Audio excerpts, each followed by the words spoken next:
Mm-hmm. Mm-hmm. Yeah. Mm-hmm. A mother's heart is the hardest thing you'll ever come across. Her nurturing love will make you feel super soft. I don't wanna ever see you when it's sad. I can't stand the thought of seeing a mother sad. When they took her kids, it tore her apart. For the first time in her life, she was absent of heart. Not knowing where to turn, she buried her head. Is she alive or is she dead? This mama choices she had to make. This was hard for her to do, just to stay awake. Her heart was crumbled, felt no more. Then she heard a loud knock on her door. Sam knows what it's like to be destroyed. It's a feeling that hides behind a noise. She recognizes that you need help. Sam brought you some love for you to feel. She will pick you up, so here's the deal. The first step you must trust is a must. My name is Sam, and me you must trust. Now we can start this journey. Take a breath and wipe away your tears. Make sure now you're all ears. You need to hear the sound of your heart, so you know you're doing your part. Sam's healing journey is for all in pain. She is doing this stuff till she's no longer shamed. She holds her children in her heart. She misses them so much, just like you. Sam does what she needs to do. She's giving up her pain to stand by you. Make sure you listen to what she says. She's truly helping you instead. Together we will all get a bit better. Do what you love, maybe knit a sweater. We all need to heal the way we can. So join this healing journey with Sam. We've got the love, we need it. Sam's got the heart, you'll feel it. Let's heal together. It's our journey here with Sam. It's our journey here with Sam. Yeah. Yeah.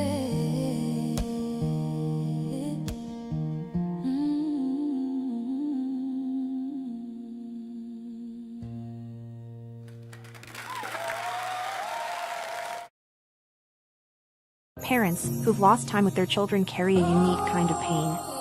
This is Heal with Sam. This space is for parents healing from CPS trauma and ambiguous grief. Dealing with CPS is the hardest thing a loving parent can be forced to do. In a system that isn't designed to protect, but to profit, it can feel like you're going crazy. Join me in a conversation of self-discovery tools, self-care strategies, and empowerment techniques to help you overcome the challenges of life without your children, heal from trauma, gain clarity, and strength.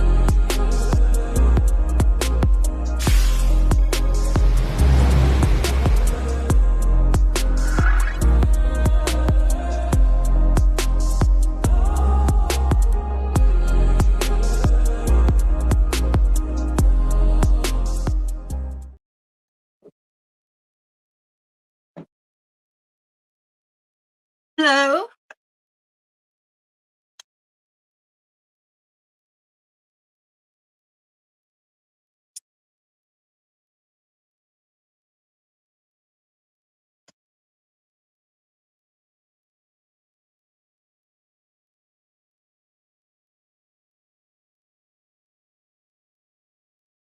Okay. Hey, Miss Debbie. Sorry I couldn't see there for a second. Welcome to Heal with Sam. The Heal with Sam show is a space for parents and families who have been violated and traumatized by CPS. Good to see you, John and Miss Debbie. I have a question to start today's show with. And then I was going to share what I experienced this past week. My question, we'll give it a few more minutes.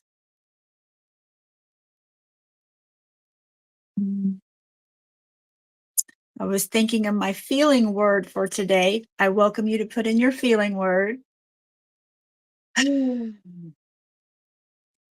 Train wrecked? I don't know. It's kind of negative. Glad Christmas is over. Is that a feeling word? I think it is. I've already got my tree down, and any sight of Christmas that I had up is gone. And I'm ready to welcome in a new year.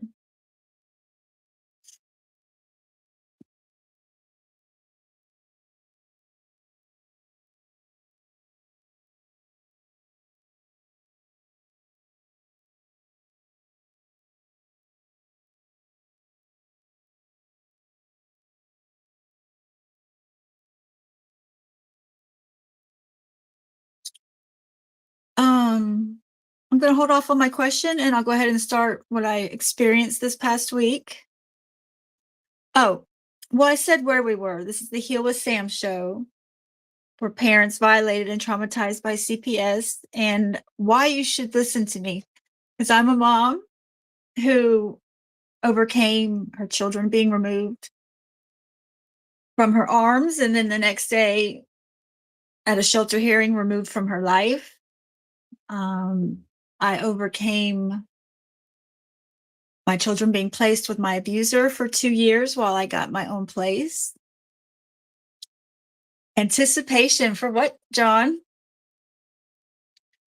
I'm a mom who gained her independence, got her own place, and overcame every obstacle that was put before her.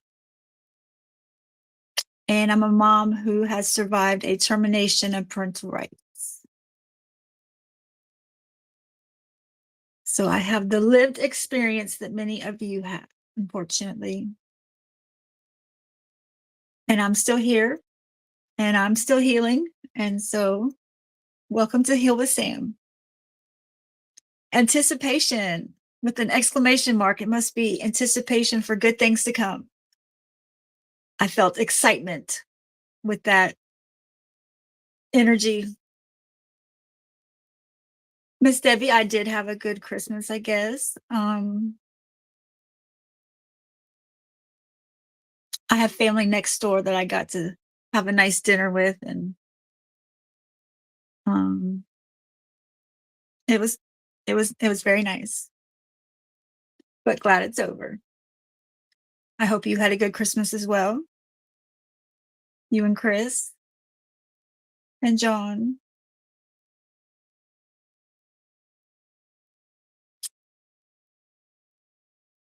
So this past week, what I experienced was the time of year when I reach out to the adoptive mom. I have 5 children, who I no longer parent. 3 of them I don't know where they are, but my youngest 2 I do know where they are, and they're actually like 10 minutes away from me. And so 3 times a year, 3 to 4 times a year, I reach out to the adoptive mom. And it being Christmas time, that's one of the times I reach out to her. I also reach out to her every January for my daughter's birthday, every March for my other daughter's birthday. This past year, I reached out at back to school time because my youngest had started kindergarten.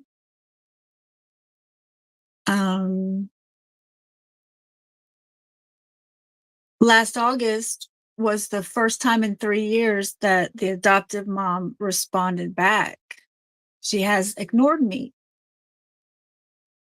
all past 3 years. Her response said no, which definitely wasn't what I wanted to hear, but it was better than being ignored.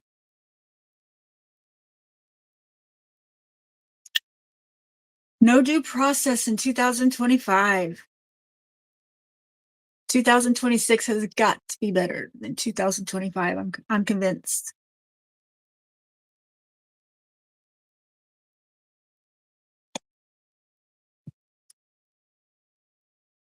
When the adoptive mom told me no, that she had no plans of integrating me back into my daughter's lives.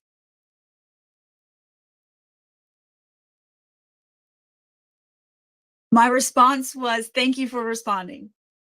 That's all I said. um, and I meant that. That was genuine. Like, I did appreciate her responding and not ignoring me. I didn't have anything else nice to say, I guess you would say, so that's all I said. But I I know that in my response there was so much growth and emotional regulation and healing that I have done, because there was once a time when telling me no would have gotten a huge response from me. And then telling me no about something I know I'm right about, oh Lord. So I'm very proud of that growth. Um, her letter, her first response, her only response was very rude to me. My letters to her are very, I mean, they're filled with gratitude. They're focused on the girls, not me, not any adult. My reach outs to her are, they're short, to the point, filled with gratitude, and focused on the girls.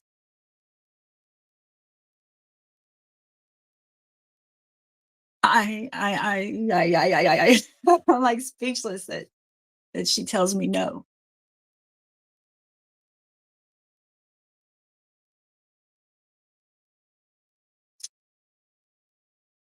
Um, her letter was very, it was very rude, but it was more than that. So I put her response into Chat GPT and I asked him to like give me like a psychoanalysis on this response that I got from this adoptive mom. And it was very insightful what Chat GPT told me. There was a lot of manipulative tactics hidden in there. It made me feel better. It made me feel a lot better. Um, she was trying to make me feel less than, um, blame me, have some power trips going on in there. So it made me feel better putting that into Chat GPT and looking at it from that perspective instead of the perspective that I'm being told no and that my youngest daughter is starting kindergarten. That's a huge milestone, you know? And the disappointment in it all. And the hush. I don't want to say anger, um, frustration maybe.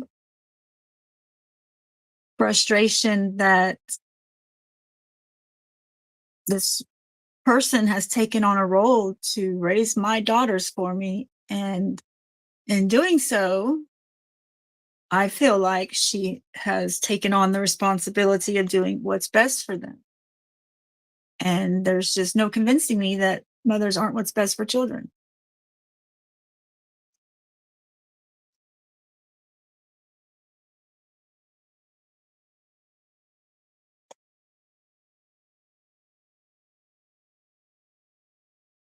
And all that being said, she seems to take very good care of my daughters. So I am great. I am grateful to her. We used to be friends.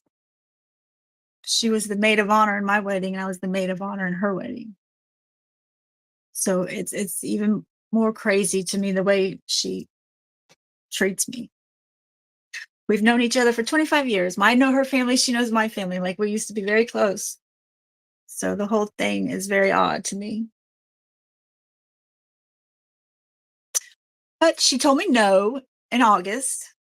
And I don't know if she thought that was going to stop me from asking, or I don't really know.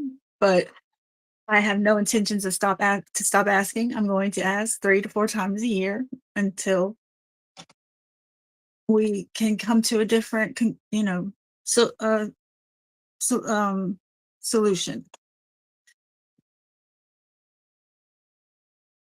In my letters to the adoptive mom, I not in every letter, but in past letters, I have shared that um whatever my reunion or integration with my daughters looks like is up to her. Like, I realize I lost that right. I'm not trying to step in and parent and make demands or anything like that. Like, I'm asking her, look at this. Can y'all see this? Oh, don't stop now. This is the most rotten healing dog I could ever imagine having. He's rotten, absolutely rotten. Yeah, I told on you because you're rotten. You're rotten, crazy. He's my healing dog, but now he's my aggravating dog. He's got his head over here. It's so cute. I do love him. Oh God, hush. Sorry.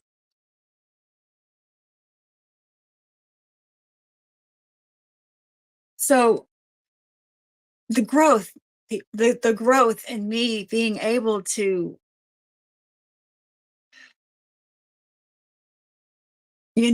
come from a place of not being mom anymore. It's really kind of sad. And I know when I first experienced this, I threw a fit and everything, but that's normal. That's normal. It'd be concerning if I didn't. Hello to witness band. I was just talking about last week when I reached out to the adoptive mom of my 2 youngest daughters, kids. Hello to you. And I was just introducing my aggravating healing dog. He's finally laid down, it looks like. He's so cute and bad.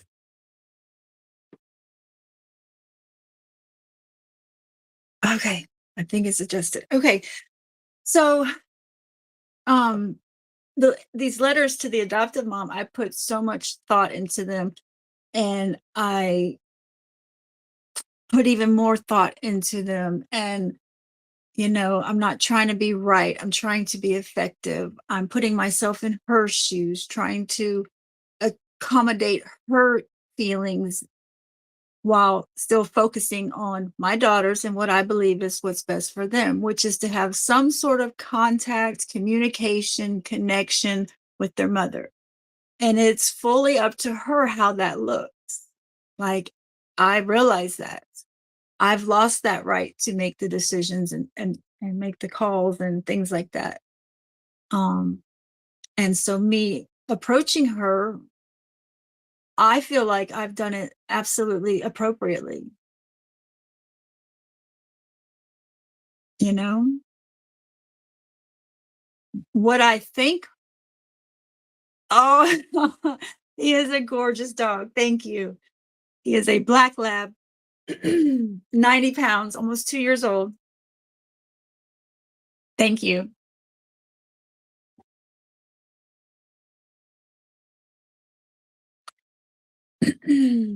um, my backyard has parvo. I never knew what parvo was. And so he got really sick when he was a puppy, but he was a big puppy. I think that helped save him. It cost $2,000 at the vet to save my $50 dog, but it was worth it. Um,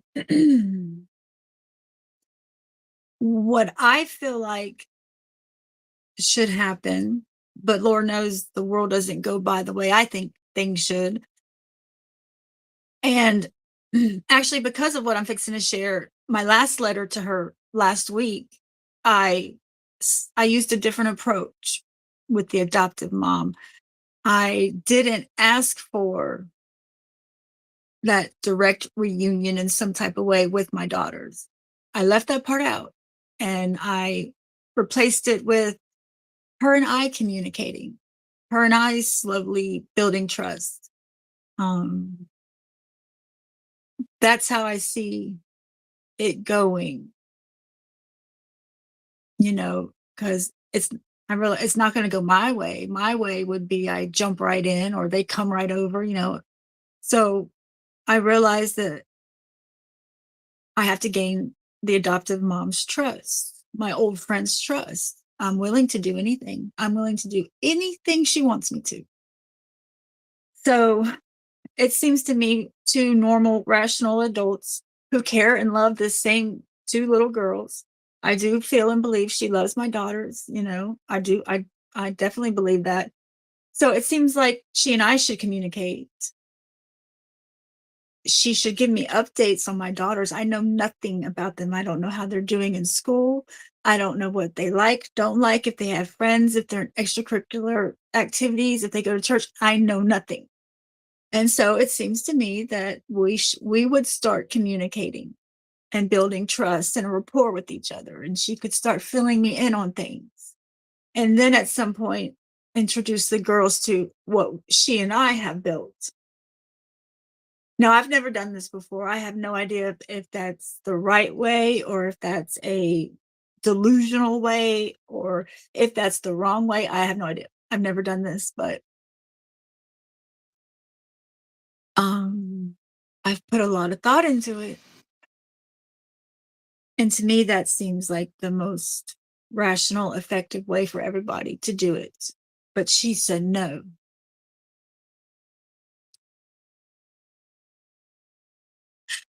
Who says you lost that right? Raising your children is God's given. And who has the authority above God? Nobody.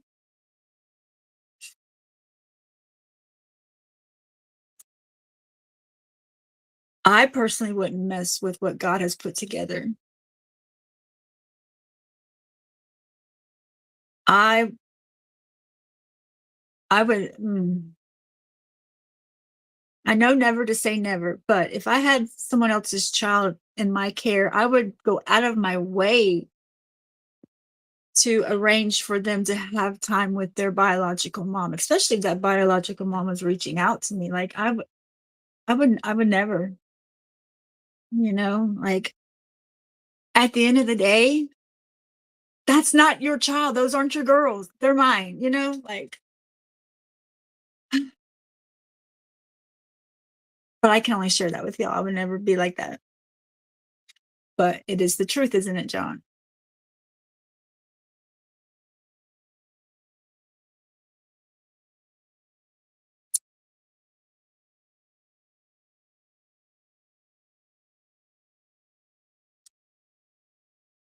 I know more about adoptions than I ever wanted to. I think the adoption narrative in this country needs to change. And I see a lot of adoptees speaking out and man, they're so they're strong and beautiful, but they're so angry and disturbed. And they have every right to be, but they shouldn't have to be. This thing with the birth certificates, I can't even wrap my head around it. Like the state took my children's birth certificates with my name on it and just, I don't know, demolished it. It just poof disappears. It doesn't exist. Or it does, but it's so locked up. Like even the child, when they're an adult, can't get access to it without court's permission, which I've read is hard to do. These adoptees are angry, and I don't blame them, and it's not right. And then you have to change the children's names, apparently. Like, I just, I don't like it. I don't like it. I don't think it's what's best for children.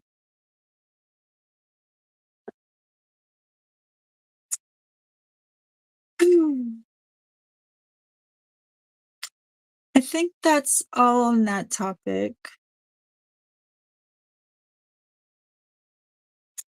From a healing perspective, everything I just shared there was a lot of healing, emotional regulation, and forgiveness, and all of that. And I have all the letters printed, all the reach outs the past 3 years. I have them printed and in my children's box that I'm going to give them one day. So, like, the worst case scenario is that I don't see my children till they're 18, and I have this box to give them with things in it like proof that I tried. Um, Best case scenario is God changes her mind, softens her heart, something, and gives me a chance. And today I was working in the yard and I was like, the world is different right now. It seems like karma is moving very swift. It seems like God is making a stance. I think it's obvious that the truth is coming to light. um Things are changing, and was working in the yard and I was like, I really think she's wrong. I just think she's wrong. I think she's made the wrong decision. She's going about it the wrong way. I don't think she I think she's wrong. And then so it got me to think, she could wake up tomorrow and her husband could leave her, take the two girls and move to a different state. He did that with his previous marriage. And then she would be sitting there in the same situation as I am. Like, that's how God works.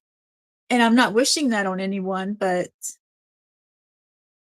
I mean, anything can happen. So even in your own stories, like, I think it's really important to be right in the world we're in right now, at this moment in time with everything going on. I think it's really important to be sitting in the right chair. Yeah, I do. If that made sense. I feel that.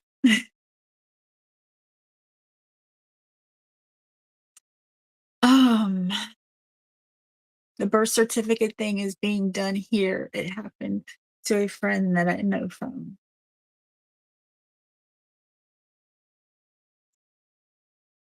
That's good. You mean where the adoptees can see their birth certificate when they're older?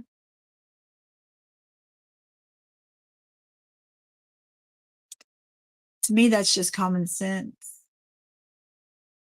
There's a big uproar on TikTok right now where the adoptees are like, we have a right to our birth certificate. And somebody made a comment that the birth parent may not want to be found. And so I'm I don't know what, if I had to guess, maybe 2% of bio parents might feel that way, or extreme egregious situations. But I've seen lots of birth moms speaking out saying, I want reunion. I wanted reunion the whole time. Most of the birth moms are saying I didn't want the adoption. I know I didn't want my children's adoption. I was coerced. That's right. That's right, John. Yep. And I think the adoptive mom, and they go to church. I'm pretty sure they're very involved in church, which doesn't necessarily mean anything. I don't go to church because I've worked every Sunday the past 4 years, but I'm very close to God. So going to church doesn't mean anything, but I do pray for us all to work together soon. I really do. She's good people, and I'm good people.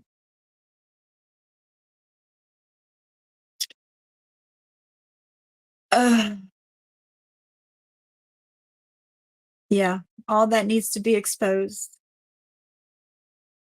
It's scary how you can go adopt a baby and request which, like, blonde hair, blue eyes, or red hair. That terrifies me. Terrifies me. Like, whoa, what are we doing here, people? Ugh. Mm-mm.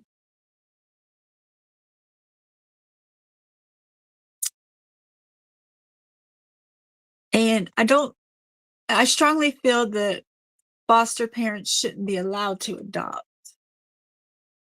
I feel that. Actually, the way I feel right now and have past 3 years is abolish adoption. Just abolish it. That may be extreme.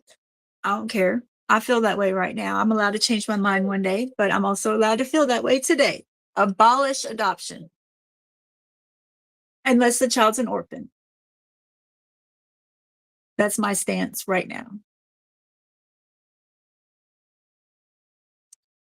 My question I mentioned earlier that I had was, in the beginning of your CPS case, what was the biggest violation that you experienced? The biggest injustice or violation, or, what's the most messed up thing that they did or happened in the beginning of your case? In the beginning of your CPS case, what was the biggest violation that you think you endured? My answer is, at the arraignment, the hearing after the shelter hearing, I had to put in a plea. I didn't understand that. I thought that was just criminal court. But my biggest violation of my rights and feelings was, I told my attorney not guilty, and she said, you can't plead not guilty. And I was like, not guilty. And she's like, well, you'd have to go to trial. And I was like, great, that's fantastic, let's go. And she's like, oh no, nobody ever pleads not guilty. And so she talked me out of, hush it. So she talked me out of the plea I wanted to, give. And I guess she made me say no consent. And then she, signed the case plan for me, basically. I would have liked to have had an adjudication hearing. I didn't know my rights. I didn't know what the hearings were. I didn't know anything.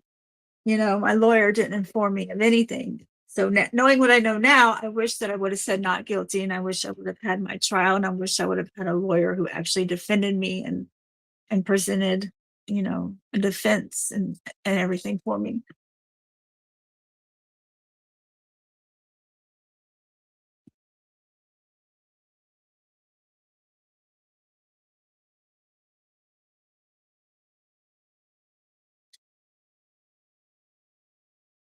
I hear you, John. Can you think of the biggest violation in the beginning of your case? I'm sure it was a lot of things, but just one not isolated, but just one event. For me, it was not being able to plead not guilty, being forced. Hush, being forced to plead no consent. That's my answer for the beginning of my case.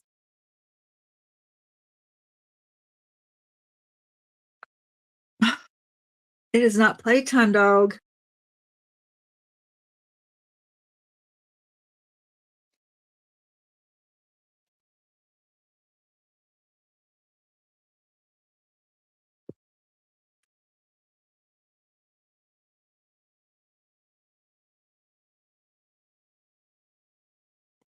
Oh my goodness.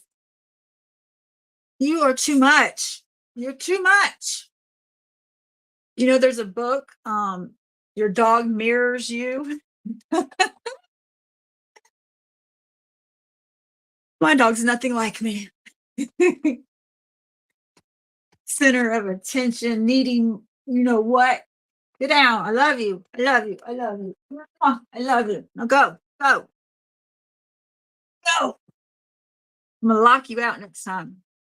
I thought you was going to lay down.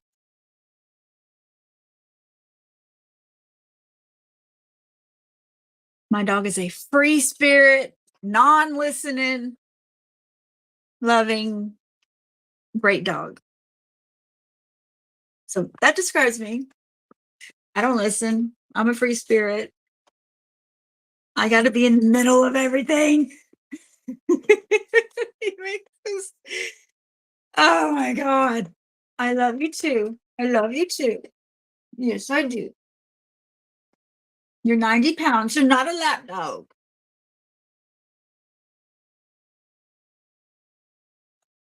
Gone.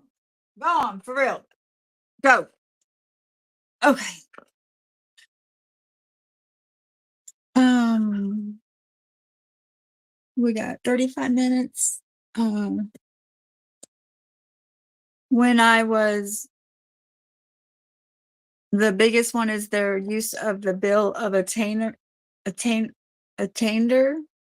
Sorry, I got hair somewhere. Are you in Canada, John? I didn't know that. I got hair in my mouth. I'm sorry. Now being used on me by CASA case, Foster Care Canada, and CPF. Oh, both. Shut up. Are you at the beginning, middle, or end?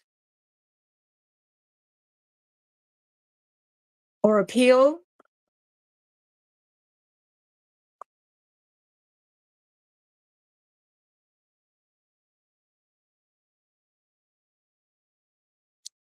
I definitely know the biggest violation I felt or experienced at the end. The middle's a blur. It's all a blur. It's a nightmare.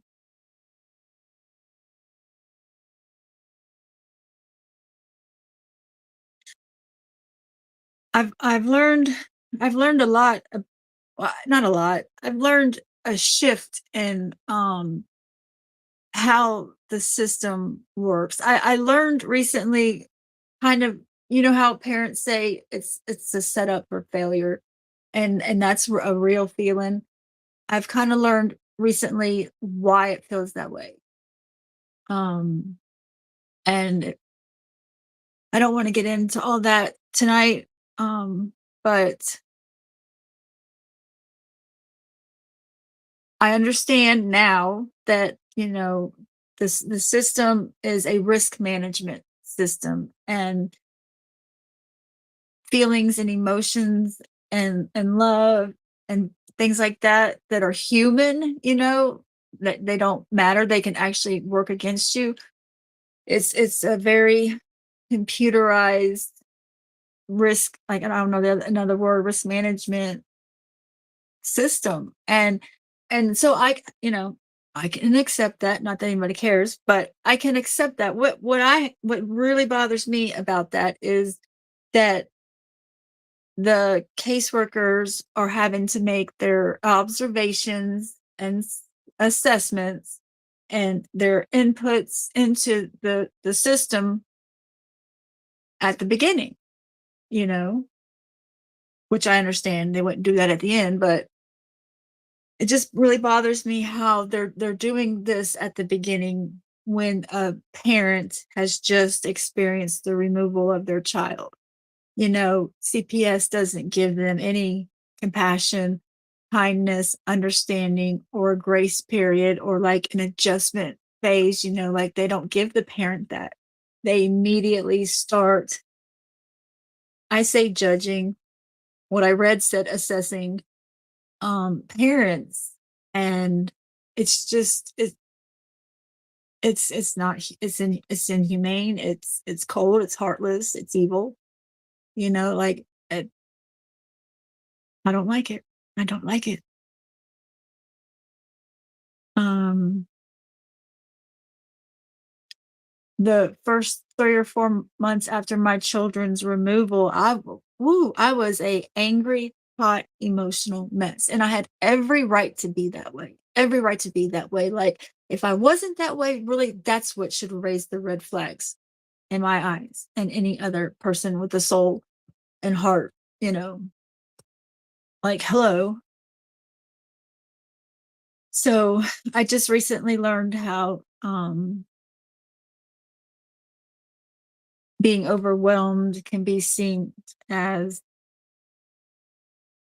oh, I have a list of it. We'll go over it later. But yeah, I really, I don't like it. But at the same time, I want to share that message with people, because as hard as it is to pull yourself together after a removal, if you know how the system works, then you can strategize, and at least stand a chance. Like, I didn't stand a chance.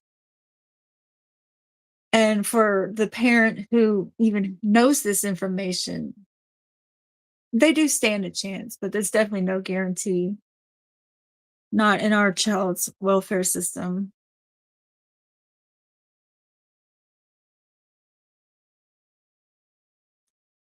It's the narrative in society is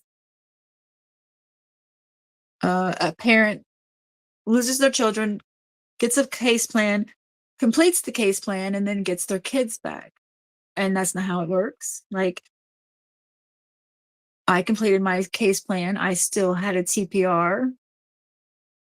Just because you complete your case plan, if you have an open case towards the end, you know that's no guarantee that you'll reunify.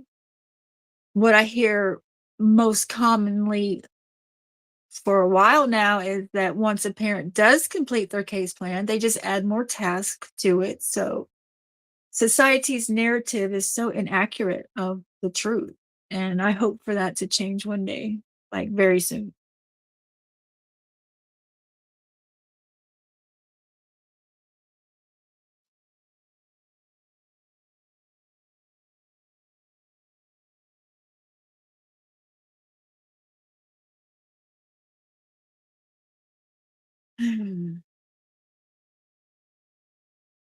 Constantly postponing, which is common. The more time your child is away from you, it's like the more leverage they have. And they brain not you, John. You seem very headstrong and focused, but the more time you're away from your child, it's like the more head games they get to play with you or with me. I guess I should say me. Um, you know, it's a horrible experience. Horrible.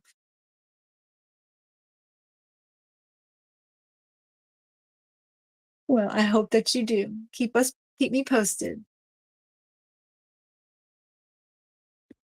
While I was waiting for the show to start, I asked ChatGPT if forgiveness was part of the healing journey.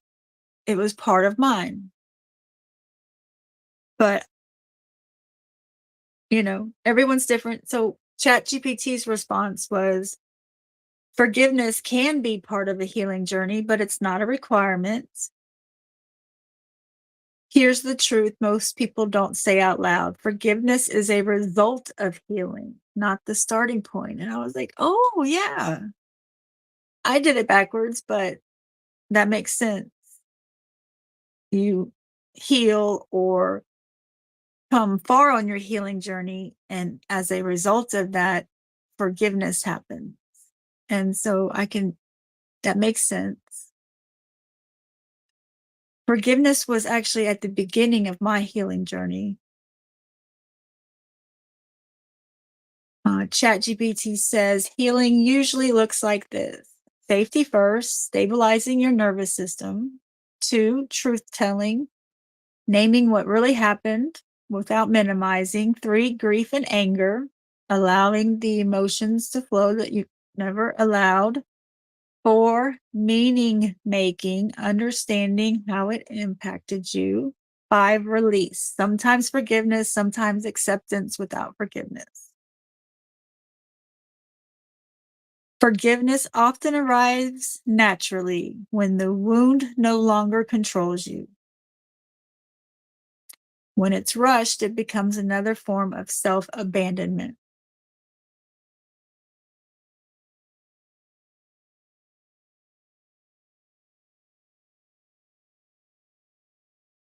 What forgiveness can look like: this no longer defines me.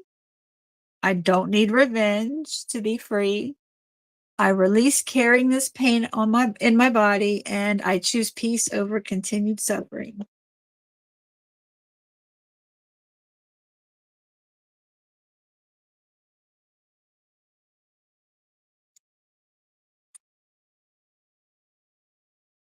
Forgiveness was at the beginning of my healing journey. Probably because, well, I don't know. And one reason is because my dad was one of the people I had to forgive, and I despised my dad. If you would have asked me at the beginning and middle of my CPS case, maybe the end too, I would have said to you, my dad's dead to me, and I would have meant that, but that never sat right with me. Like, that's not me. You know, I had a good dad. I'm the only child, and my parents, like I come from a good family. Um, so it never sat right with me, despising my dad. At the same time, it never sat right with me that my dad betrayed me. So, you know, loyalty is one of my values, and being betrayed by your own father hurts. It cuts you very deep, very sharp, and it made my blood boil. So I think that's probably why forgiveness was at the beginning, because I had to forgive my dad, but I couldn't fake it. So I worked through a lot of things like that because of that. And then also at the beginning of my healing journey, God told me to pray for my ex and his girlfriend, who were my two enemies. And I was like, what? I don't want to. But I can see why he want like that, why that was the right thing, because I like I've shared before, I felt rage towards my ex, and what he was doing. Taking my kids wasn't enough. He kept hurting me and just trying to destroy me. So that rage was not healthy. And for me to let go of the rage, I had to forgive on some level. On some level. Probably not a whole full forgiveness, normal, meaningful level, but on some level I did.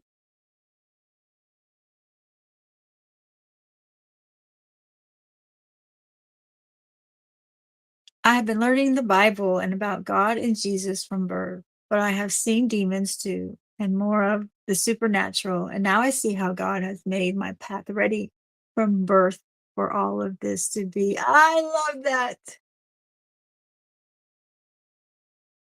That's beautiful. Me too.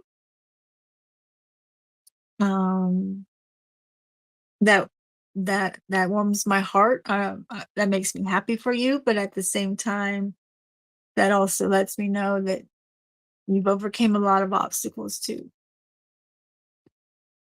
The path is not easy, but it's worth it. I believe one day it'll be even more so worth it.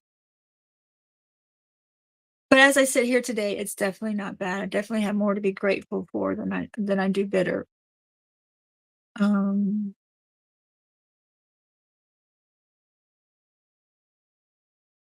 I actually love my life.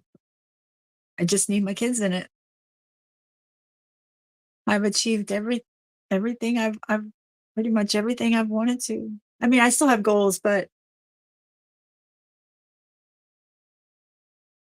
the main ones, that make me stable and responsible and happy and fulfilled, like, things are good. And God gets all that glory too. I definitely wouldn't have made it from that dark, bottomless pit that CPS threw me into and left me there. They terminate a parent's rights, and they don't even give you a card for a therapist if you need someone to talk to. Like, what the hell is that? They don't even say, sorry, you lost your family and it was destroyed. Like, sorry. Nothing, nothing, nothing. And then to, like, what's the phrase? Put some and then pour salt on an open wound, something like that. They give you a goodbye visit with no preparation, no help, no guidance, no support, no counseling, no nothing. And that's just shitty on so many levels. You know, it's shitty for the mom. You know, thank God I was able to pull myself together to get through, perform the goodbye visit. But I wasn't able to make sure that each child understood or had questions answered, you know, or I wasn't able to do that. There wasn't time to do that.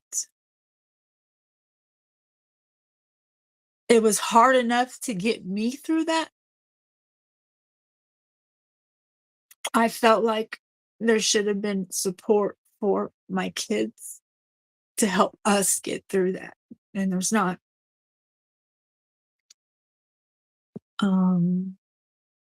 My two sons were in the same foster care home, and those foster parents apparently prepared my two sons for the goodbye visit, in that they knew what was going on. Like my son said, "When am I going to see you again? Where can I find you when I'm older?"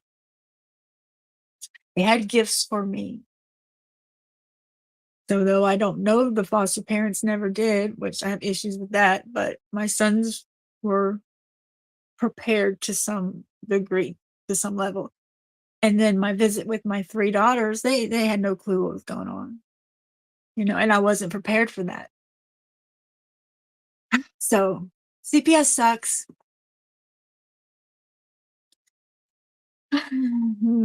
I guess that's all I got for tonight. Until I see you next week, we're going to have a happy new year thing happen. 2026 is here coming. I always made New Year's resolutions, then I stopped, and then I started 3 years ago when I started my healing journey to start making New Year's resolutions again. So I should have asked that question. Does anybody have a New Year's resolution? I started making mine and I was like, you know what? I need to dream bigger, like doing yoga every day, or, you know, and helping a person once a day or however many times a week. Like I've been doing that. Let's upgrade my goals. So I'm still working on my resolutions. I'm gonna dream big.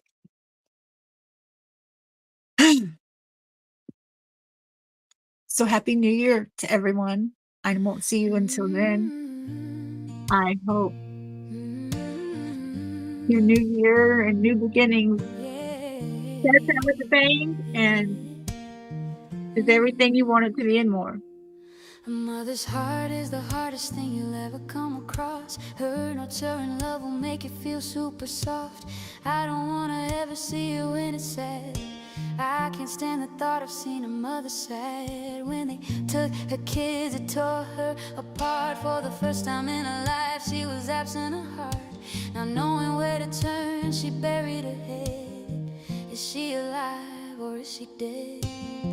This mama choices she had to make. This was hard for her to do, just to stay awake. Her heart was crumbled, felt no more. Then she heard a loud knock on her door. Sam knows what it's like to be destroyed. It's a feeling that hides behind a noise. She recognizes that you need help. Sam brought you some love for you to feel. She will pick you up, so here's the deal. The first step you must trust is a must. My name is Sam, and me you must trust. Now we can start this journey. Take a breath and wipe away your tears. Make sure now you're all ears. You need to hear the sound of your heart, so you know you're doing your part. Sam's healing journey is for all in pain. She is doing the stuff till she's no longer ashamed. She holds her children in her heart. She misses them so much, just like you. Sam does what she needs to do. She's giving up her pain to stand by you. Make sure you listen to what she says. She's truly helping you instead. Together we will all get a bit better. Do what you love, maybe knit a sweater. We all need to heal the way we can. So join this healing journey with Sam. We've got the love, we need it. Sam's got the heart, you'll feel it. Let's heal together. It's our journey here with Sam. It's our journey here with Sam. Yeah.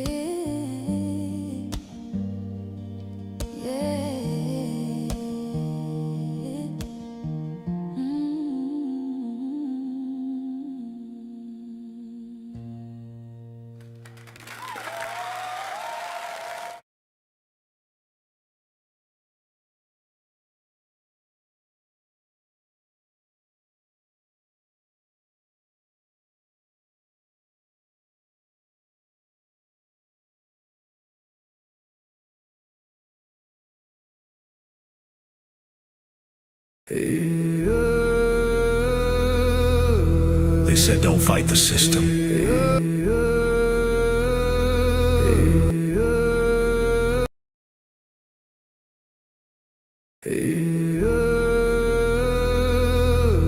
They said don't fight the system. They said stay quiet. They were wrong. Lock in. We are exposing what so many have failed to. We are gonna show you what bar attorneys have hidden from all of us. Hundreds of thousands of children and twice that of parents have been lied to and walked down the road of termination. It's the death penalty. We're all of the protesters, the ones who fight for the rights of prisoners, dogs, illegal immigrants. Why aren't you coming to the aid of our children and families? Right here in America, every day a child per minute is kidnapped. And no one cares. We fight alone until today. CPS punishers mount up. Here comes the CPS Punisher. Anonymous tip, another lie from one of them. No warrant, no proof, just a badge and a grin. Stealing kids like trophies, thinking they'll win. Mama crying on the porch, daddy in the cage. System wrote the script, but the CPS Punisher just flipped the page. The educator they banned, I see every violation, every forged line, every ex-part hearing, every stolen time. One tap of the app and the truth ignites. Welcome to the CPS Punisher, now we can fight. CPS and the courts have lied to us all. The courts will not disgrace the family. CPS Punisher, here to avoid the chains and expose the game. CPS Punisher, the educator they never wanted you to find. Punisher, one tap and their empire cracks. We raise ties, we take our kids back. The app is called the CPS Punisher. I'm the cape in the shadows, the skull in the night, the binder full of secrets and weapons you all need. Ab initio, watch me void that lie. Fourth Amendment armor, watch the tyrants cry. Falsified drug test, gone in a flash. I see Tebio, warrior, due process king. Every parent's hero when the hotline rings. I call it justice. Download the truth, now the system busts us. From the courtroom to the streets, hear the battle cry. The CPS Punishers arrive. Kiss your bar asses goodbye. They tried to silence us, now we're the loudest voice in the room.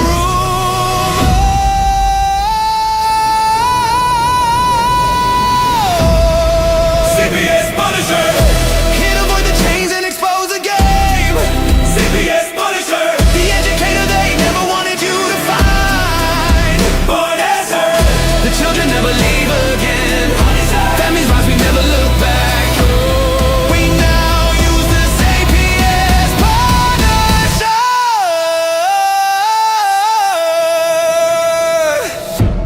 This ain't revenge, this is reunification. This ain't rage, this is resurrection. Open the app, step into the fight. You ready? CPS Punisher! The app you need when they took your kid. CPS Punisher! The truth they hid, now the truth gets lit. Punisher! Download the power, take back the throne. Punisher! You're never alone.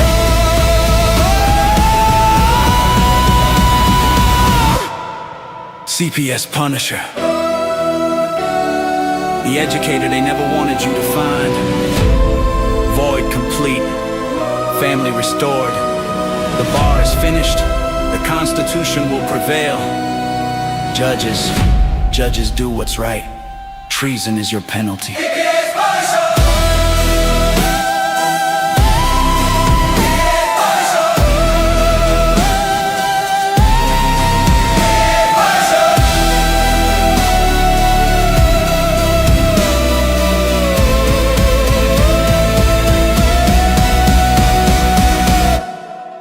Here comes the CPS Punisher.